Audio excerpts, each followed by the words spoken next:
여러분 행복하십시오. 성령 충만하십시오. 아멘. 우리가 함께 읽은 이 잠언 15장 23절 말씀, 사람은 그 입의 대답으로 말미암아 기쁨을 얻나니 때에 맞는 말이 얼마나 아름다운고. 이 구절을 집중해서 읽어오면 아주 중요한 한 글자의 단어가 나옵니다. 말입니다. 그러니까 우리가 매일 입으로 하는 말을 가리키죠. 오늘 읽은 구절은 말에 대한 말씀입니다.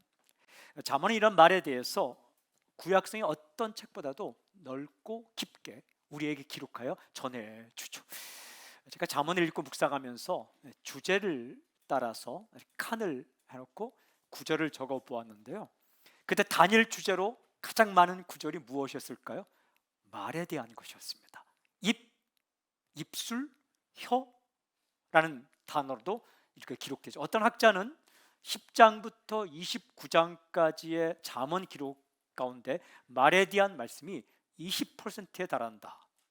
그러니까 5개 중에 하나는 말에 대한 것이다 라고 분석을 해놓고 있습니다. 오늘 이 시간 우리가 읽은 잠언 15장 23절을 중심으로 또한 말에 대한 잠언의 기록들을 참고하면서 주님의 메시지를 듣고자 합니다. 첫째 포인트입니다. 말이 중요하다. 읽은 말씀 15장 23절 전반부 이렇게 기록되어 있어요.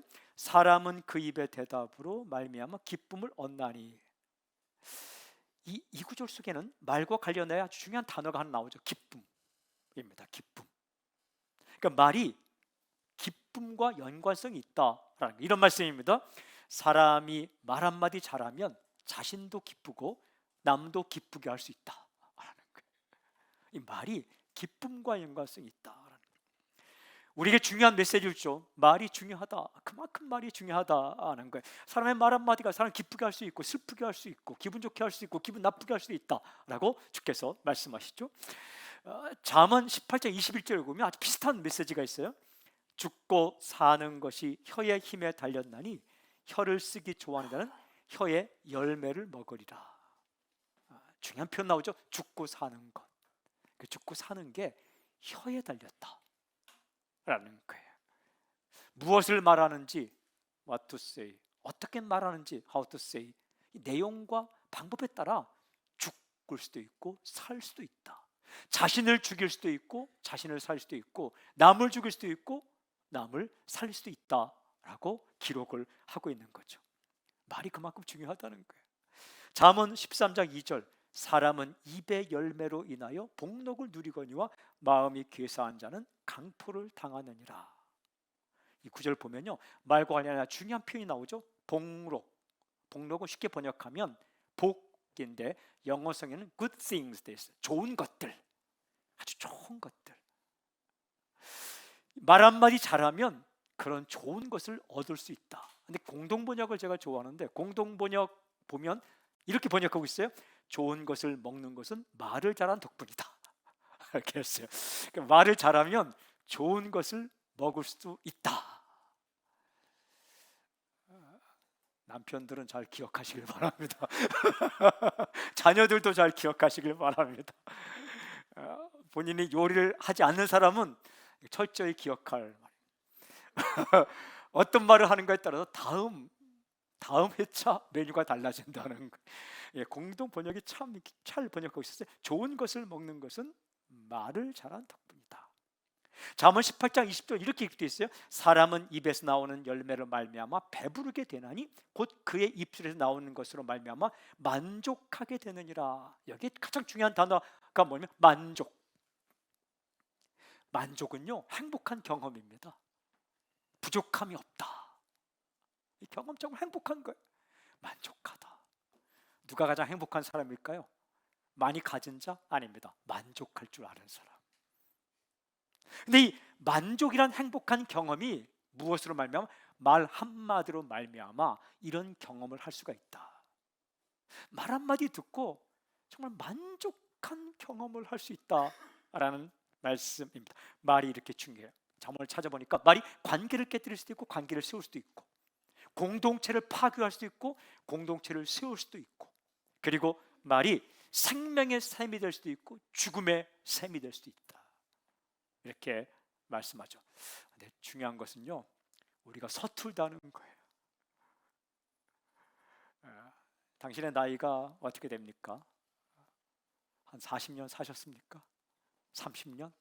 여러분, 어떤 한 분야에 30년 하면요 베테랑이 됩니다. 생각해 보세요. 라면을 30년 끓였다.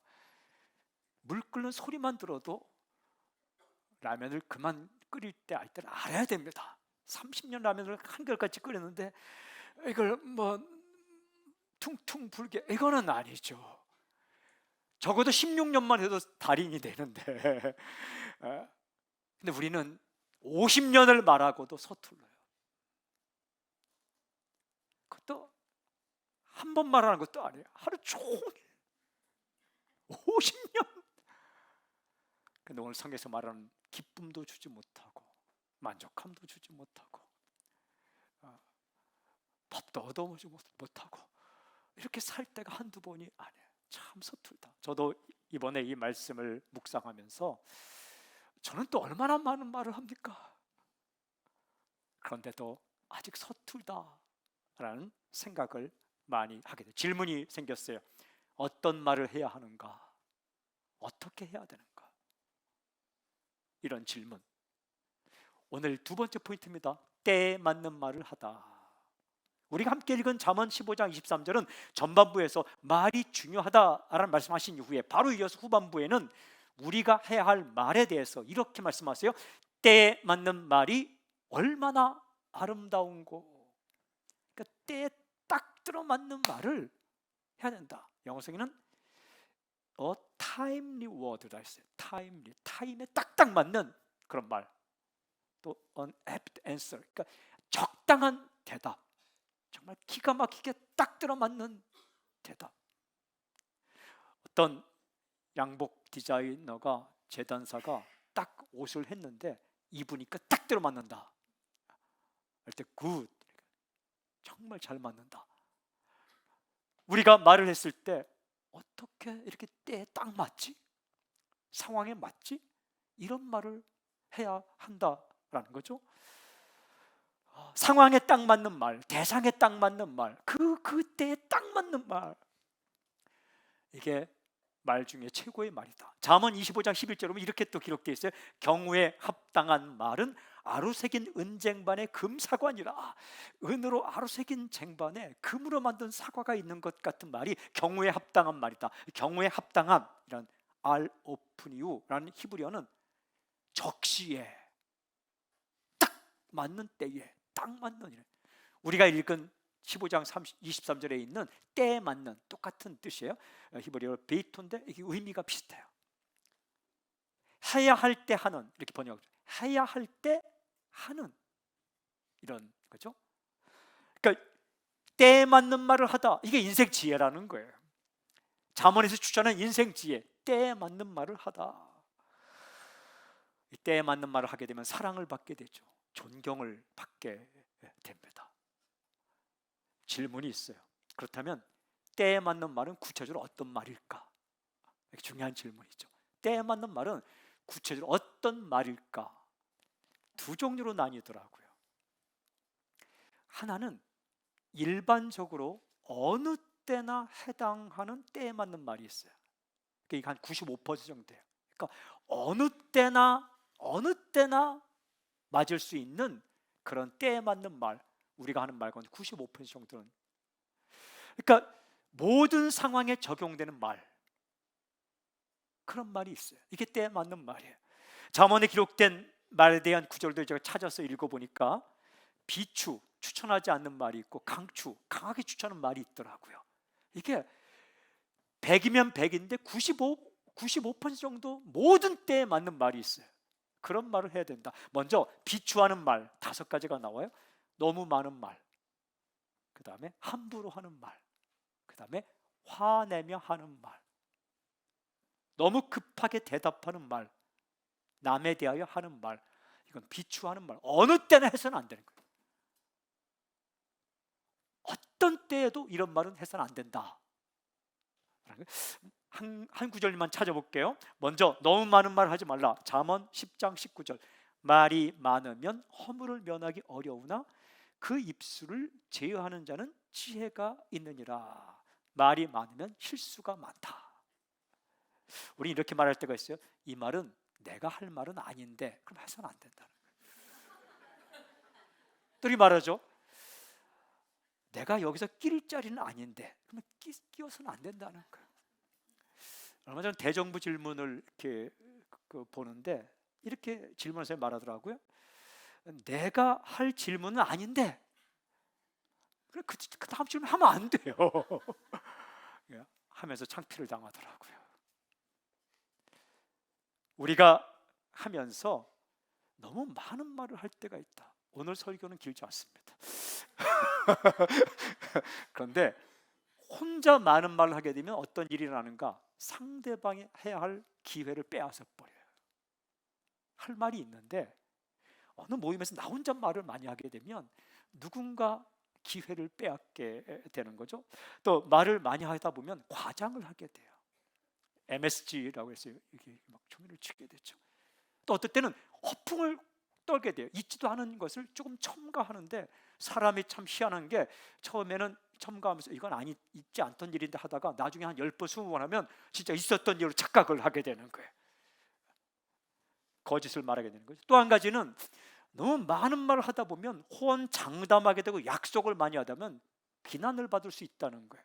여러분, 10년 후에 당신이 하게 될 아름다운 일들을 마음에 아름답게 간직하고 주님과 나눈 꿈의 대화로 기도하고 하면 되는데, 이걸 허풍을 또 나는 10년이 이렇게 하겠다, 10년 후에 가서 상황이 바뀌어서 안 하면 사람들이 왜 당신 그 약속 안 지키냐? 인생은요, 자기가 주관하는 게 아니에요.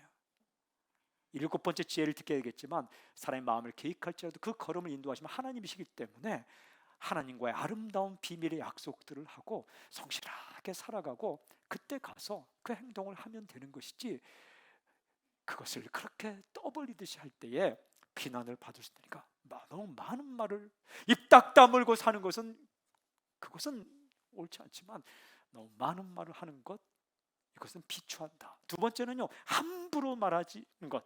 잠언 12장 18절, 칼로 찌름같이 함부로 말하는 자가 있거니와 지혜로운 자의 혀는 양약과 같으니라. 함부로 말하는 것은 칼로 상대방을 찌르는 것과 같다. 저는 이렇게 묵상했습니다. 말싸움은 칼싸움이다.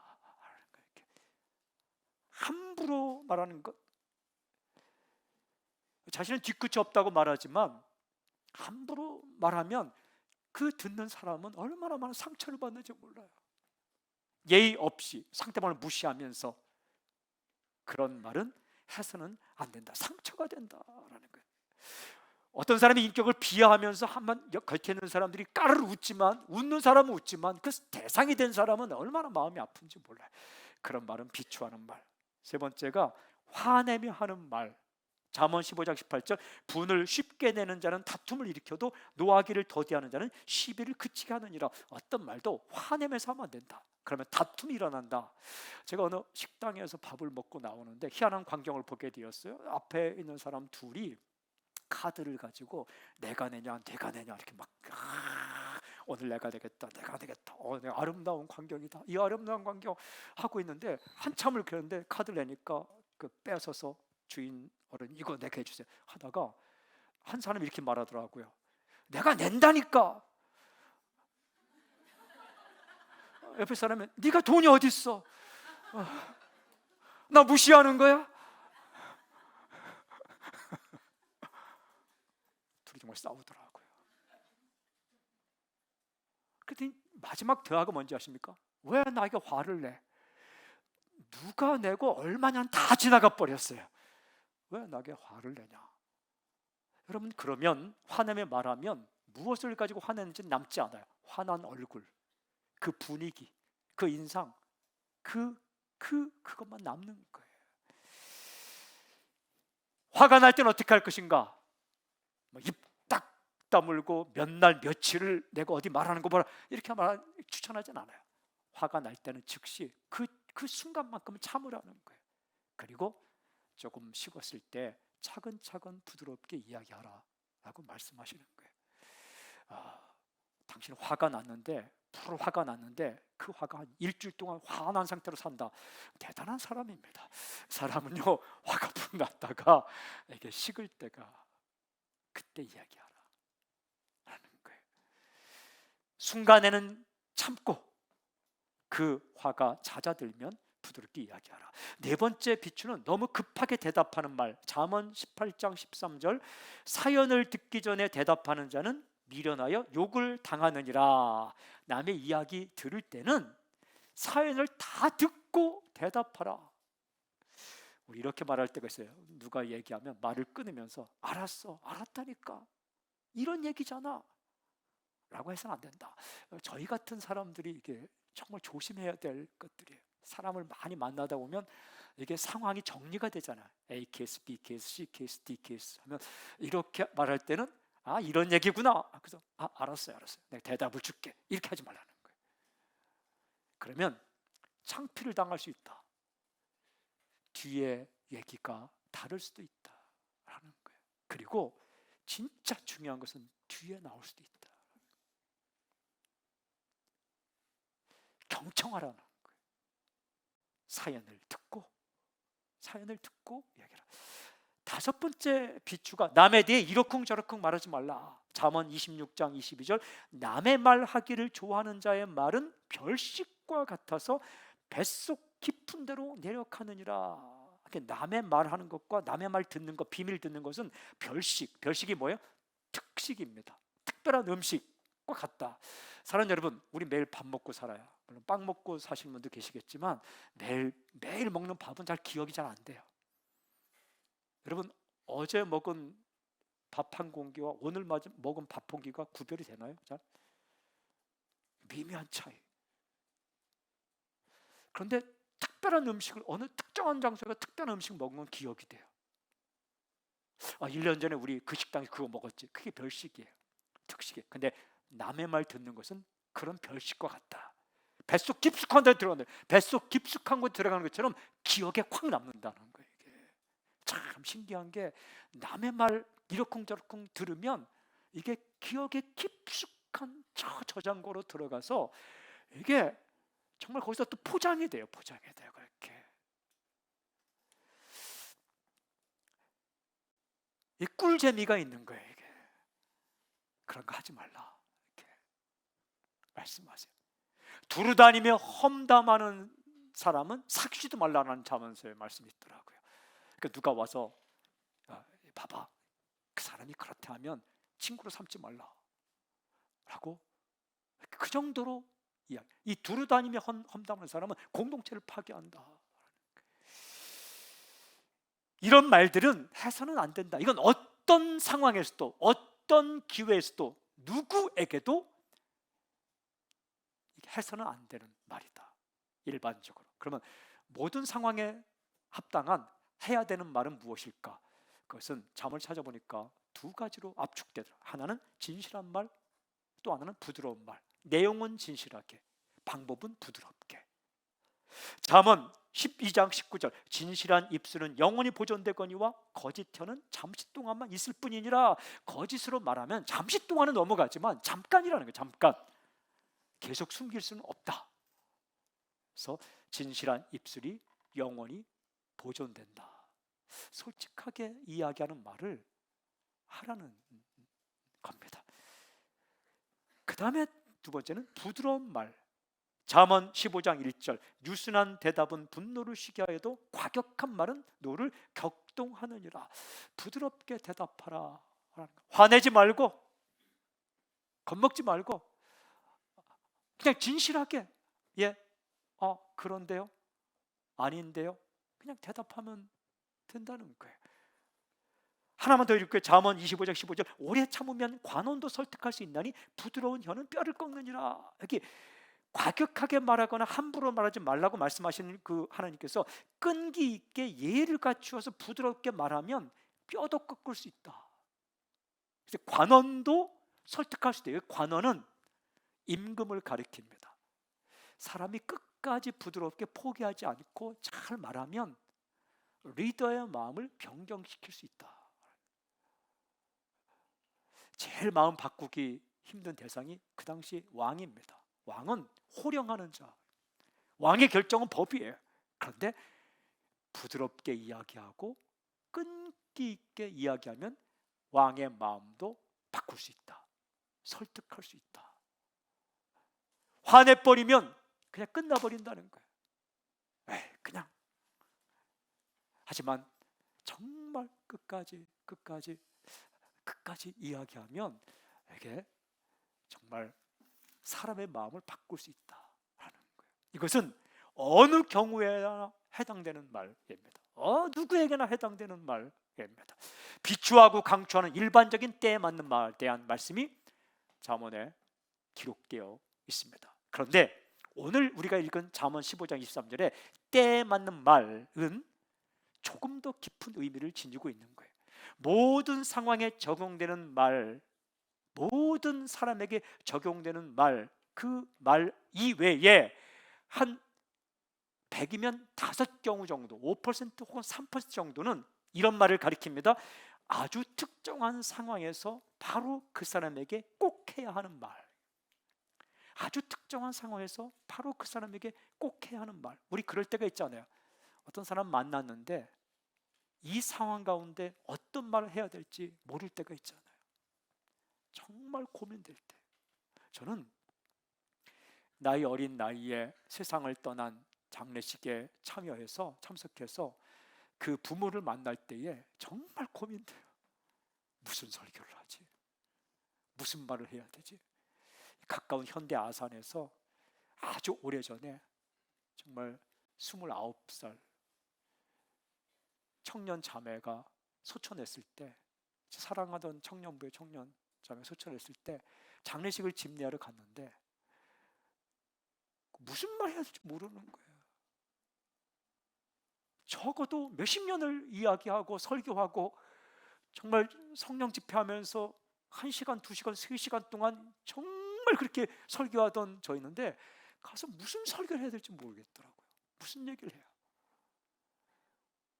하나님은 사랑이시다 하면은 왜 사랑이 하나님이 이렇게 결혼 얼마 안 남겨놓은 자매였는데 왜 데려가시냐?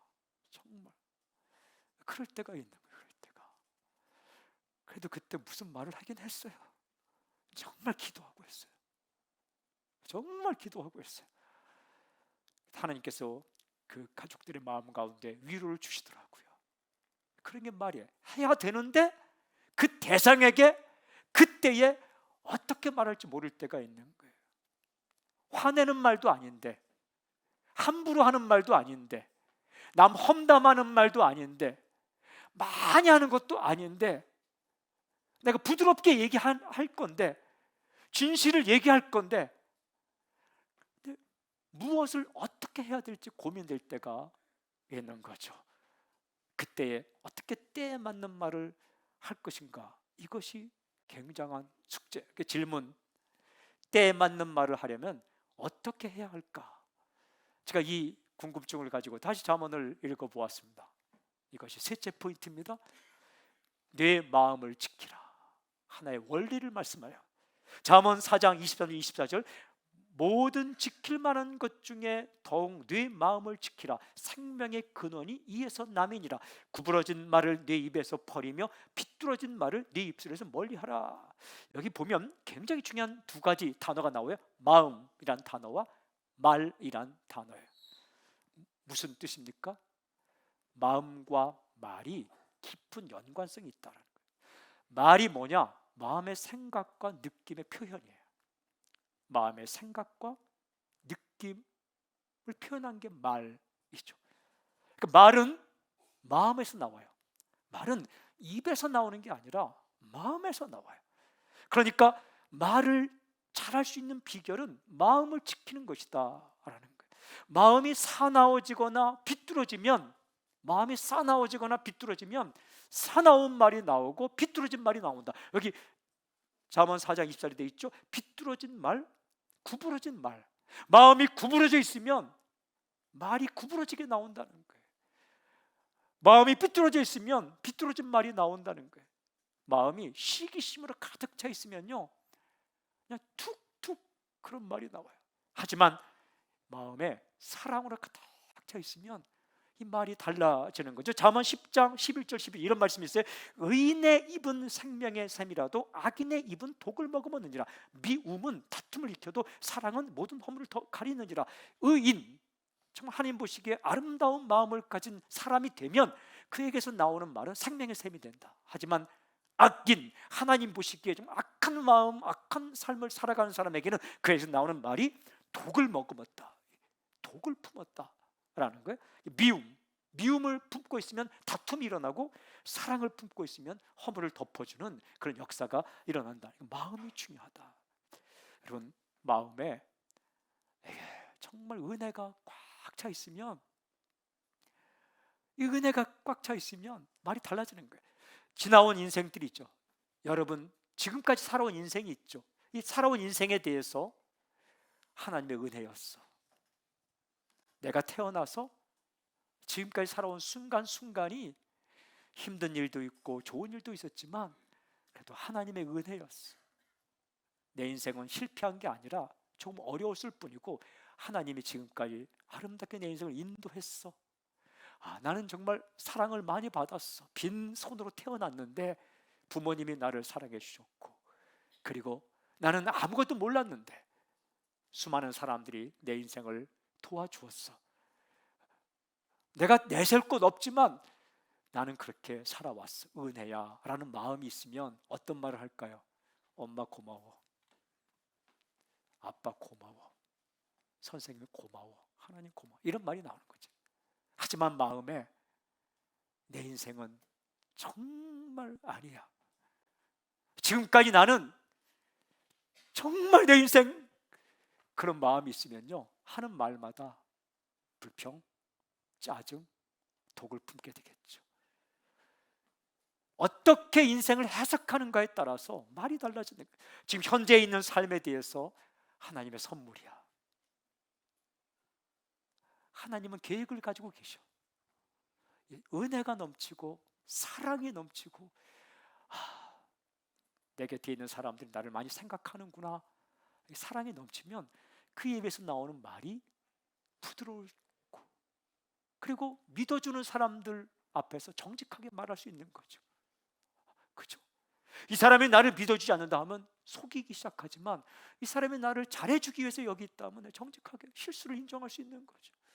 저는 우리 성도님들이 이렇게 앉아 계시지만 제가 실수하더라도 당신 오늘로 이제 담임 목사 끝 이렇게 말하지 않을 거란 확신이 있기 때문에, 때때로 어떨 때는 제가 장조를 잘못 얘기할 때도 있어요. 누가 와서 조심스럽게 목사님 왜요? 그 장이 14장이 아니라 13장 아닌가요? 이거 물어봐요. 그 말 하기 전에는 성도님들은 100번을 생각하고 오는 거예요. 어떻게 목사님이 한 말이 장절을 아무리 찾아보고 또 찾아보고 또 찾아보고 또 찾아보고 또 찾아보고 그렇게 오는 거예요. 그때 아닙니다, 내가 언제 그런 말 했습니까? 이런 말 할 필요 없어요. 왜냐하면 그래요? 참, 그렇게 얘기했네요. 죄송합니다. 끝이에요. 왜냐하면 믿기 때문에.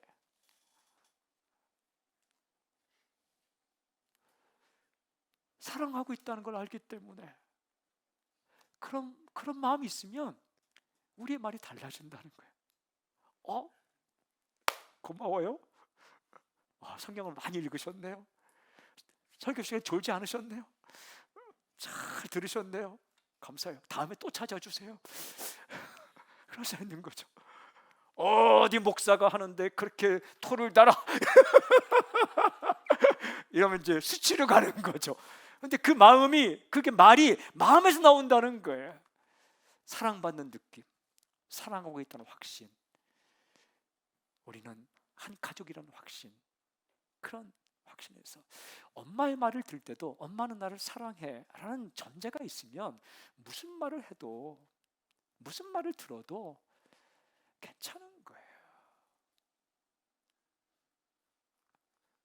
오늘 비가 오니까 우산 가져가라, 저는 무조건 가져갑니다.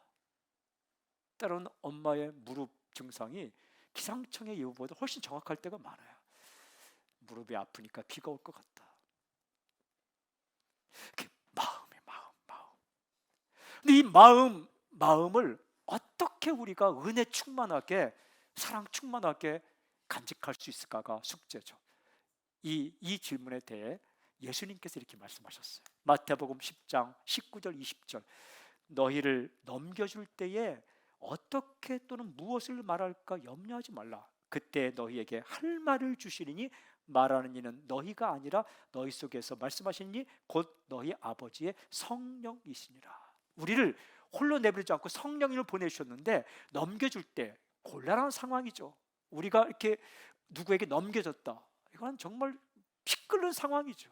막 불평할 수 있고 욕할 수 있고 대들 수 있고 화낼 수 있고. 근데 그때 염려하지 말라. 무엇을, 두 가지죠. 어떻게 말할까, 무엇을 말할까. How to say, what to say.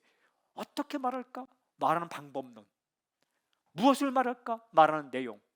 이게 말의 중요한 두 기둥이죠. 염려하지 말라. 너희 속에 성령님이 계신데 성령님께서 할 말을 가르쳐 주실 것이다. 그러니까 우리의 마음이 은혜로 가득 차고 사랑으로 가득 차서 정말 선한 말을 낼 수 있는, 누군가를 만났을 때 상황에 딱 맞는 말을 할 수 있는 비결은 성령 충만이 있어요. 여러분, 고린도서 2장 10절을 읽으면 성령님은 하나님의 깊은 속이라 통달한다 했어요. 사람의 속을 내가 어떻게 알아요? 사람은 몰라요.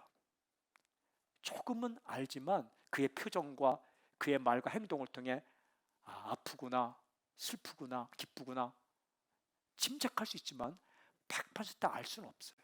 아주 가까운 사이도 사람의 속을 다 몰라요. 하나님은 아세요. 근데 하나님께서 그 사람의 사정을 아는 것을 누가 통달하냐? 성령께서 통달하고 계시다는 거예요. 그래서 그 하나님, 이 사람에 대해서 잘 알고 계신 하나님의 속사정을 통달하신 성령께서 내 안에 계신데 이 사람의 마음을 함께 느낄 수 있게끔 때로 우리에게 그런 마음을 알려주신다는 거예요. 내가 성령 충만할 때 뭔가를 정확하게 알지 모르지만 얘기 듣는 순간에 슬프구나, 힘들구나, 막 앞에 와서 막 떠들고 괜찮아, 난 괜찮아 하는데 힘들구나, 그렇게 느낄 때가 있다는 거예요. 성령 충만할 때. 그리고 그 마음속에 그에 대한 사랑이 충만할 때 막 떠들고 난 괜찮아, 엄마 나 괜찮아, 나 힘들지 않아, 괜찮아. 근데 손 붙잡고 한마디, 힘들지? 엄마가 널 사랑해. 이 한마디가 와락 눈물을 흘리게, 그리고 무장해제 시키겠다는 거예요. 이거 모르면 지금 대상과 상황은 힘든데 힘들지 않은 것처럼 포장했는데 보고 있다가 안 힘드네, 야 너는 뭐 그런 일해도 안 힘드네. 여러분, 이제 누구도 내 마음을 모른다. 정말 더 힘들어지는 거죠. 근데 이 미묘한 차이가 우리 인생을 바꿀 수 있다는 거예요. 근데 그것을 케이스마다 어떻게다. 그런데 원리를 알려주는데 마음이 중요하고 그 사람 상황에 맞게끔 할 수 있는 성령의 인도를 받는 것이 그렇게 중요하다. 사랑하는 여러분, 오늘 저는 당신의 마음이 욕심으로 가득 차거나 시기심으로 가득 차지 않고 경쟁심으로 가득 차지 않고 예수님의 사랑과 은혜로 가득 차기를 저는 선포합니다. 그게 우리의 의지로 되지 않고 성령님의 역사로 가능합니다. 성령님, 내 마음을 다스려 주십시오. 그리고 정말 사랑의 말 한마디가 있을 때는 머뭇거리지 말고 할 수 있는 용기가 성령 충만으로 당신에게 생기길 바랍니다. 해서는 안 될 말이라면, 정말 이 상황에 지금 말하려고 하는데 가슴이 두근거리고 해서는 안 된다는 확신이 들 때는 하지 마십시오. 이렇게 도구로 나가는 거예요. 혀의 열매를 먹는다, 그게 나에게 인생의 열매로 다가오는 겁니다.